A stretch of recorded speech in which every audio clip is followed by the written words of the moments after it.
All the Nepalese citizens are fed up of corruption. Every youth are going outside the country, so we want to protect our youth and make the country's economy better.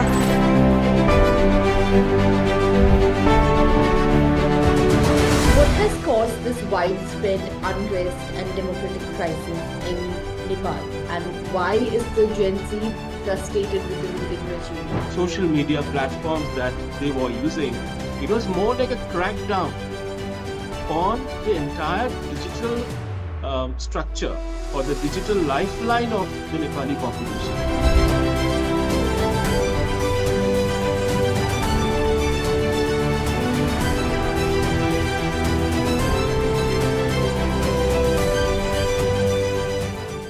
Hello and welcome to Technocracy. I'm Heena Goswami, editorial consultant with IGPP, Institute for Governance, Policies and Politics, New Delhi. On Monday, September 8th, Nepal's capital, Kathmandu, was rocked by deadly protests as thousands of young protesters, many in school and college uniform, clashed with the police outside the parliament complex, which led to death of at least 19 people and injured many. What began in Kathmandu quickly spread to the other cities of Nepal like Pokhara, Bharatpur and Biratnagar. Initially, the government, led by Prime Minister KP Sharma Oli, tried to double down on the protesters, but the violence only got worse as the next day, on Tuesday, the protesters defied a police curfew and took over the streets of Kathmandu, setting fire to the Supreme Court, Parliament, and other government buildings. By the afternoon, the Prime Minister KP Sharma Oli resigned, and visuals emerged of many ministers being chased and beaten, their houses raided. The protests led by the youngsters of Nepal have been labelled as Gen Z protest, and the immediate trigger for the protest is said to have been a ban on 26 platforms that came into effect on September 4th. In 2023, the Nepalese government issued a directive on regulating the use of social media, which was approved by the Nepali cabinet on August 25th, 2025. The directive mandated that all social media platforms active in the country must register with the Ministry of Communication and Information Technology, secure a license within 3 months, and appoint a local representative to handle user grievances.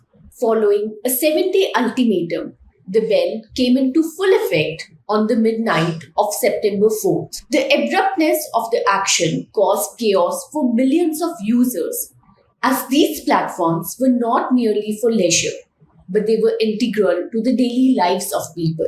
For the nation's vast diaspora of migrant workers, who make up for about 7.5% of the population, the loss of platform like WhatsApp was particularly devastating. These apps were a lifeline, providing an affordable means to communicate with families back home. While the ban on social media was the trigger, the protest also brought to fore issues of corruption, governance failure, and perceived authoritarianism. In Nepal, youth employment was about 20% last year as per World Bank, and over 1,000 young people leave daily to seek work in other countries. In the aftermath of the ban, Nepo babies and Nepo kids was trending on surviving platforms such as TikTok, and videos juxtaposed politicians' luxuries with citizens' struggles, fueling discontent.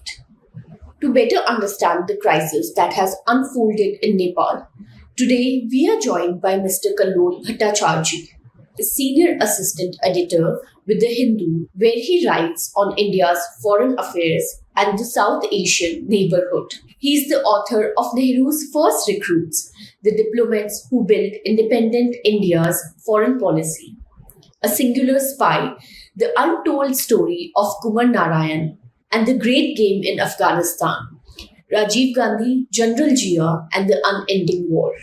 Thank you so much, first of all, for spending time for this conversation. Thank you so much. Yeah. We're so glad to have you, and welcome to Technocracy. So let's dive into the question. What has caused this widespread unrest and democratic crisis in Nepal? And why is the Gen Z frustrated with the ruling regime? First of all, we have to really look at the trigger moment. What really happened? So the Prime Minister of Nepal was traveling in China just 5 days before all the crisis began. And he returned home, and the first thing he did was to basically bring this ban on all these social media platforms that are highly popular in Nepal. Now, what happens is that when a ban happens, sometimes government bans one or two platforms, etc. That's understandable.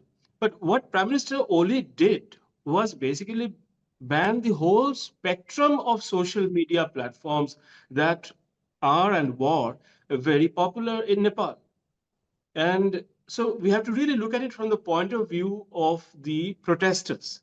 We call them Gen Z protesters, but they were basically common people of Nepal, right? So what's happening here, in a sense, is that the way the protesters perceived the ban was that it was not a ban of social media platforms that they were using. It was more like a crackdown on the entire digital structure or the digital lifeline of the Nepali population. Now, the way they are looking at it is that it is a crackdown not just on the digital structure of our day-to-day life, it is a digital emergency. Now, when a digital, in today's world, when we talk about digital emergency, it basically means, in short, emergency. It's an extraordinary political intervention to end people's civil liberty. That is the interpretation from the Nepali, protesters side. That the government of Nepal said in a simple order that these social media platforms have been banned. I understand, right? We can talk about it that when a particular book or a film is banned, it's a single thing that's banned. But here, what was happening was that the entire structure was being demolished by the government of Nepal. Now, I heard that Mr. Gagan Thapa, who is a prominent leader of Nepali Congress, he said that when he heard that the order has been given, he basically ran towards the Prime Minister's office to convince them that this order should be withdrawn because it is very, very explosive order. Now, what I'm trying to say is that this particular moment of revolution or resistance, one may say, is coming after a long time of what the public felt was misrule. So what is happening is that the public, on the one hand, is seeing or sensing that this is an attack on their civil liberty or civil liberties by a government about which they have no, love lost. So they thought of this particular incident as an assault on their civil liberties. It's as an humiliation, and that is why the public backlash was so severe and sometimes so brutal. Two questions. One, that this directive on the regulating the use of social media was first issued in 2023. It was on August 25th that it was approved by the Nepalese cabinet. So is it too much to ask social media platforms to register with the government, secure a license within 3 months, and appoint a local representative? Why didn't the social media platforms just comply with the law of the land? Second, what is this misrule that we are talking about? Or a lot of talk has been about corruption, about authoritarianism. What is this exactly that we are hinting at? Well, social media platforms also deal with governments based on their international stature. Nepal is one of the most important developing countries in the world today, but it is not fully in that category. It is often described as an LDC, that is the least developed country. And social media platforms also have dealt with Nepal for some time, that they have an understanding of how to deal with this particular government, that is the government of Prime Minister KP Sharma Oli. And their attitude was, all right, if you want to, if you want us to comply with your rules and regulations, first of all, those orders also have to be transparent. These orders also be seen by the people to be necessary. You know, the social media platforms were acutely aware that the government of Prime Minister Oli and the Nepali Congress is very, very unnatural kind of a government. You know, it is a chalk and cheese kind of a coalition where the two parties are not meant for each other. As long as Prime Minister Oli had a partnership with his other, Maoist leader, that's Mr. Prachanda, it was some sort of understandably kind of more organic, more politically aligned coalition. But here was a coalition government which was basically not headed anywhere because it was only looking for profit, or rather, petty corruption and etc. that everybody knows about. So the social media platforms were very clear about this, that this particular government is not popular because they have been handling the text or the public messages for the last so long. So they obviously understood the public mood, and therefore they were not in a hurry to comply with whatever demands were coming from Mr. Oli's government, because social media platform basically gave longevity to the government of Mr. Oli for some time, because it was serving as a kind of venting out platform for the government. But by going ahead with their plans, which are obviously not transparent, you know what I mean, that this desire to curtail civil liberty, this desire to curtail unpopular opinion, especially in a volatile country like Nepal, was not a really wise move from the very beginning. But yet it is Mr. Oli's initiative that they had to go ahead with. And so because of the lack of transparency and very obvious opportunism that is involved with this sort of a crackdown, it was a very unpopular move from the drawing board itself. These protests have also been labeled as pro-monarchy protests. Is that a characterization that you would agree with now that we are hearing the news of an interim government being formed and names being proposed for the leadership? Well, the pro-monarchist activists have been protesting since the arrival of the democratic government in 2008, rather from 2005, when the monarchy was actually overthrown. So the protest for monarchists or the pro-monarchy protesters' activities, these have been going on for a very long time. In fact, the monarchists were also protesting just a few months ago. And they keep on protesting from time to time, and there is nothing new about it. And it is expected always that whenever there are protests in Kathmandu of some manner, the monarchists always rush in to sort of add substance or to add muscle power to those protests. So in this particular case, also the monarchists were seen to be participating in the protest, but that does not make the protest a pro-monarchy protest. The protest essentially, as we saw when Indira Gandhi imposed emergency, people from the left, right, socialists, everyone came together to oppose. I mean, of course, there were criticism about the left because the left was the partner of Indira Gandhi at that time. But the socialists, of course, they led the resistance against Indira Gandhi, and there were also Rajmata, Vijayaraje Scindia, Gayatri Devi, and many others, royalists, so to say. They all participated in that protest. So in that sense, I mean, the royalists in Nepal or the pro-monarchists in Nepal, they from time to time have participated in this protest, including in this one. But that does not mean the protest itself is for bringing the king back or something like that. It is more about to basically give muscle power or to give more, bring in more people into the protest. That is the role that they have played. But they can't really own the moment. That is the problem. The moment belongs to the people of Nepal, because it is a very, very unwise and explosive situation that Mr. Oli created, and people rose up in revolt. We have been hearing that this is a Gen Z protest, and Gen Z, even the news headline reads that Gen Z has proposed Sushila Karki as the interim head of government.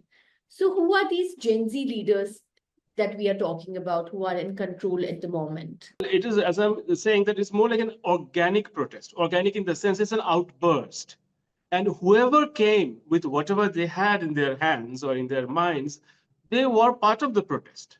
And it is something like that happens, when it's like a Chernobyl moment, right? So when a Chernobyl moment happens, for example, there is a Chernobyl nuclear power plant, which was very wrong from the very beginning. And lots of things were going wrong in that power plant. And finally, one day, something very critical went wrong in the power plant, which led to the whole nuclear explosion, which is famously known as the Chernobyl incident. Nepal also had a Chernobyl incident. This is a Chernobyl incident of Nepal where many wrong things were happening under the supervision of the government of Nepal. And the people decided one day that this is enough, because this particular order that has come will not only hit us personally, it will hit us financially. Because all these, these transactions, these, emotional linkages with people living abroad, there are lots of Nepalese who live abroad. They call their parents, their family members on Facebook messengers and etc. Everything was to be wiped out in a single order, and that was not acceptable to the Nepalese people. So I would say that it was an organic kind of a protest, and that is what gave it the legitimacy. The reason that you're talking about Sushila Karki's name, but the reason that she is being discussed is because she one of the first persons to show sympathy to this protest. That this young, disoriented, disjointed mass of people getting together and and protesting against this illegitimate order was being supported, and she was one of the first persons to come to the protest site and speak in support of the protest. So these sort of people started coming in. That doesn't mean that they led the protest in any ways. Many of them came in and they stayed the course and they provided support.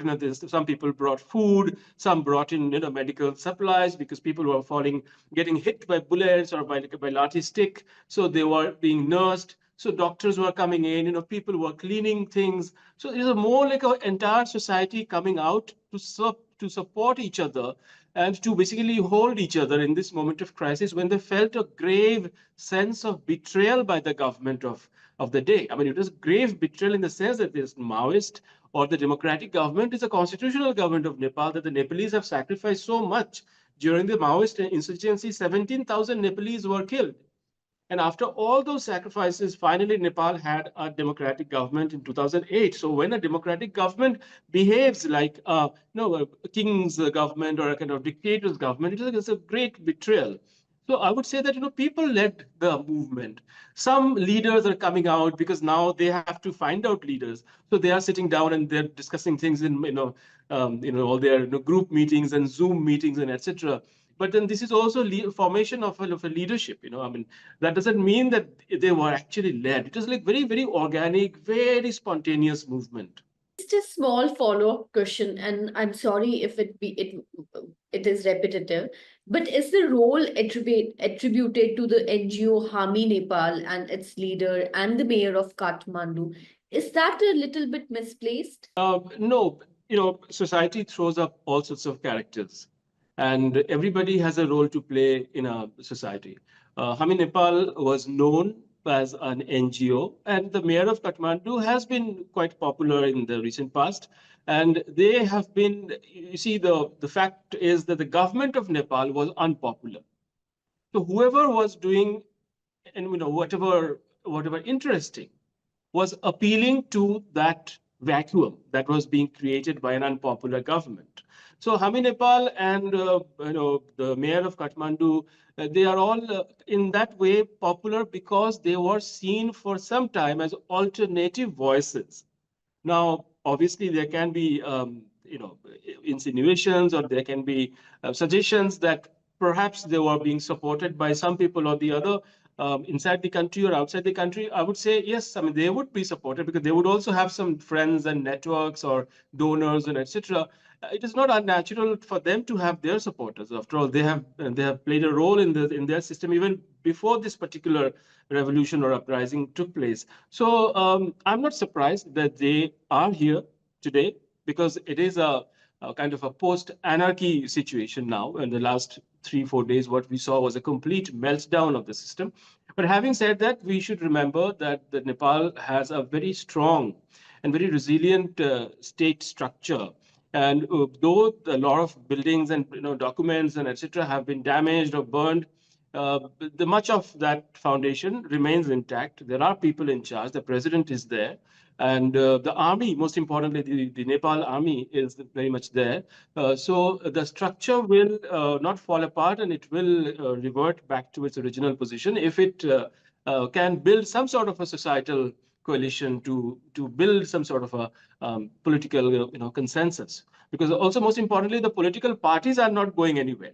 though these leaders of political parties have been harmed. But as you have seen, Mr. Prachanda, for example, has made a statement where he has basically said that he sympathizes with the pro-changers. He sympathizes with the people who found Mr. Oli's government to be in the wrong, because it actually serves Mr. Prachanda's purpose, because Mr. Prachanda was an ally of Mr. Oli, but then the alliance fell apart, which prompted Mr. Oli to go ahead with the alliance with Nepali Congress. But Nepali Congress also, Mr. Deuba and Arzu Deuba were assaulted in a very sad situation. But then what we have to remember is the Nepali Congress is a much bigger party than just the Deubas. There are the Koiralas, there are many other characters in the Nepali Congress who are perceived as good people, in the sense they are perceived to be positive contributors to the Nepali polity. So the political parties are also there. So yes, along with these names that you have mentioned, there are also political parties, there the governing elite and etc., who will also oversee what role these two persons that you have mentioned, what roles they play, because it is not going to be without any scrutiny. It is not an open field. It's not just that these two leaders who have come up who will play the role. There are many others also already there. They are there very much. AP Sharma Oli was also said to be close to China. Do you think that the protest and the change in leadership that would come, would it have a bearing on India-Nepal relations? Well, the real issue right now is the power vacuum that is in Nepal. The longer the power vacuum continues, the more negative impact it will have on relation with India. Because India, Nepal has a very strong and vibrant relationship, which lives on a day-to-day basis. There are issues that have to be looked into. There are issues of bread and butter, family ties, and etc. that have to be looked into on a day-to-day basis. And these issues can't be wished away because there has been a change of government, or rather, there is no government at all at the moment in Nepal. So I would say that. That is really the original problem, because there has to be, as soon as possible, some sort of a government, whether within the constitutional framework or outside that constitutional framework, that has to be there. Because if you don't have that sort of even a caretaker government, then misunderstandings can crop up, like the way that we are seeing on TV screens. India is highly unpopular, and Indian media is being attacked in Kathmandu, or rather being criticized in Kathmandu. These sort of things should not be allowed to fester, because there has to be dialogue, so that these two important neighbors can always stay connected.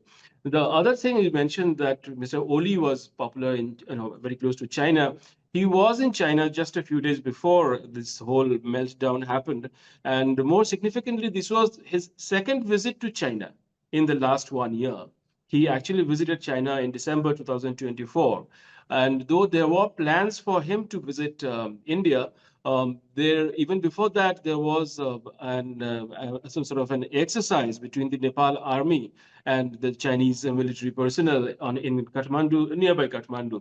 So I think, overall, Oli gave that impression that Oli was closer to China than he was to India.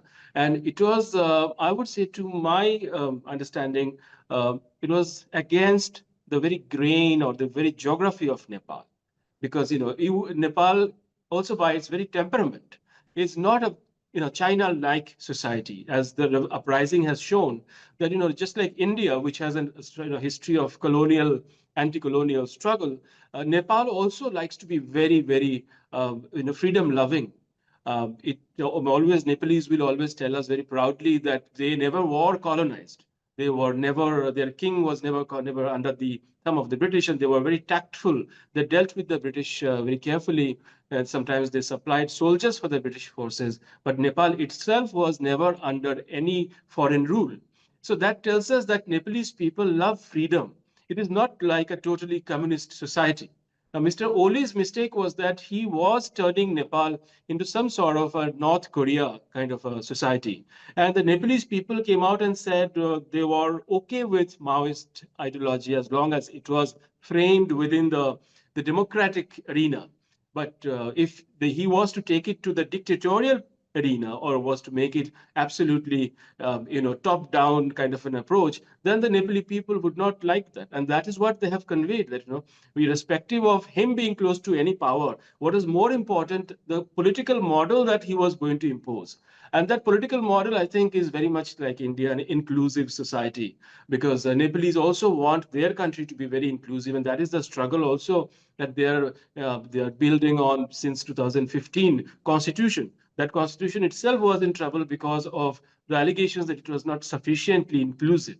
So the Nepal has this inbuilt desire to be an inclusive society, which makes it very different from a proletariat or a dictatorial society that we see sometimes in perhaps sometimes in China or North Korea, etc. Yeah, so yeah, he was close ideologically, but he played his cards wrong.